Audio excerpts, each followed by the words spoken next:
qu'il y a plusieurs secteurs d'organisation. Il y a ceux qui ont fait le comité, tout le programme. Puis à côté, l'équipe à tendance. Donc il y avait la cuisine, les déplacements, mettre des panneaux. Non, ça s'est bien passé. Une bonne équipe. Santé. Ah. Nico, on s'en fout. Les douches sont près de la salle de retraite. Maintenant, ouais. Ouais, tu commences par comme ça. Faire un petit trou. C'est bon, il y en a.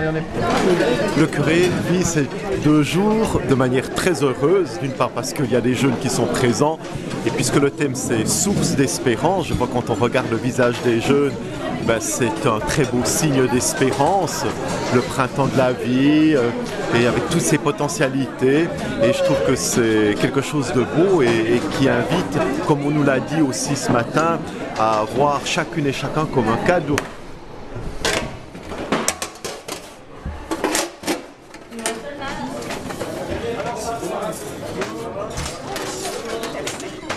Ça a l'air bon.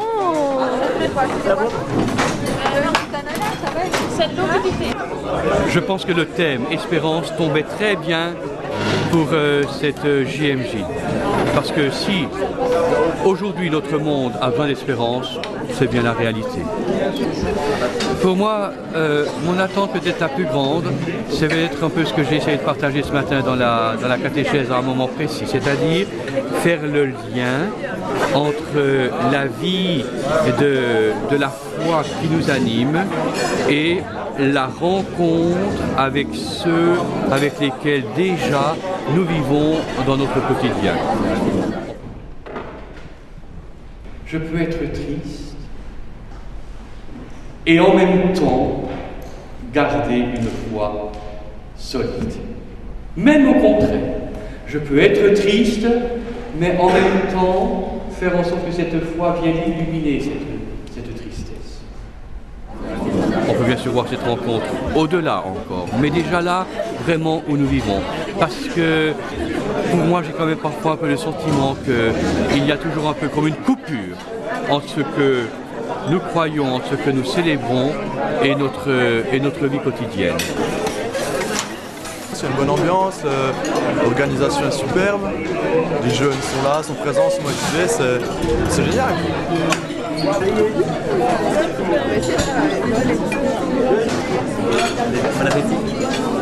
Alors c'est vrai que là on vient de sortir du témoignage de Maggie, la rencontrée, ouais, j'en suis bouleversée, j'avais eu l'occasion de l'écouter déjà, prier témoigner il y a 2 ans je crois, mais je crois que ça a toujours quelque chose à me redire, enfin, ça me rejoint beaucoup et j'ai apprécié aussi qu'elle ose nous secouer, en tout cas je me suis sentie concernée quand elle a dit que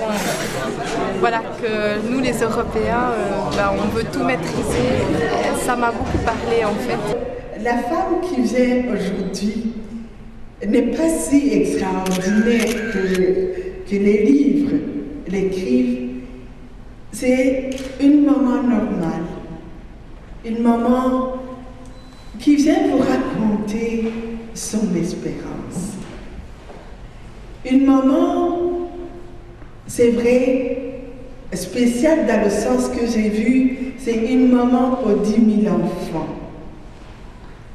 Une maman qui n'a jamais mis au monde, peut-être biologiquement, mais qui a dû, à cause de la guerre,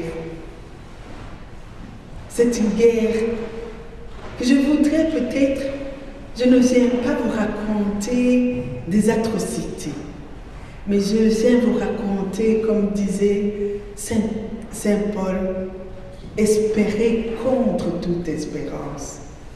Ce qui m'est arrivé, je ne l'avais jamais prévu. Vous le voyez très bien sur mon visage. À ce moment-là, depuis mon enfance, j'ai eu une enfance très heureuse. Ça va vous étonner quand on parle de tristesse. J'ai perdu mon papa quand j'avais 5 ans et j'étais l'aînée d'une petite famille. C'est très rare en Afrique d'être 2 en famille. Mais papa est mort avant. Et ma maman n'avait que 24 ans. Nous étions deux. Mais une maman extraordinaire. À 24 ans, elle était veuve et elle était orpheline. Mais dans son regard, et tout le monde qui l'a côtoyée et moi-même, faire l'éloge d'une maman, c'est facile.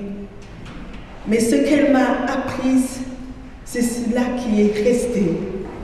Parce qu'à la mort de papa, elle avait 24 ans et un bébé de 8 mois. Et elle n'avait ni sœur ni frère, pas de famille. Mais elle a regardé les personnes qui venaient la consoler et puis elle a dit, je ne suis pas veuve. Michel, qui était mon papa, le prénom de mon papa, Michel sera toujours là pour m'aider à élever mes enfants. Et je pense qu'il y a eu aussi des témoignages durant cette JMJ qui ont été très forts. Des témoignages par exemple avec des personnes du Jura, avec nos jeunes. Et aussi par exemple Maggie que nous avons accueillie ce matin et qui est connue de beaucoup de monde en tout cas. Et ça je pense que c'est pour moi quelque chose qui est très fort et puis qui me dit, eh ben oui, je peux repartir aujourd'hui, rentrer chez moi en espérant que les jeunes aient reçu quelque chose de cette espérance-là. Mais ne serait-ce que par il faut un certain courage quand même pour oser ne serait-ce que le raconter à des personnes. Et vivre ça, c'est en soi une aventure extraordinaire. Alors moi je les ai bien vécus parce que justement ce qui me fascine, c'est qu'au fond ces journées, elles ont un thème. Et puis on essaye de se battre avec ce thème. On essaye d'en recevoir quelques miettes en tout cas. Hein. Et ça nous unit pas mal. Maintenant, c'est à nous de repartir et de mettre ça en pratique.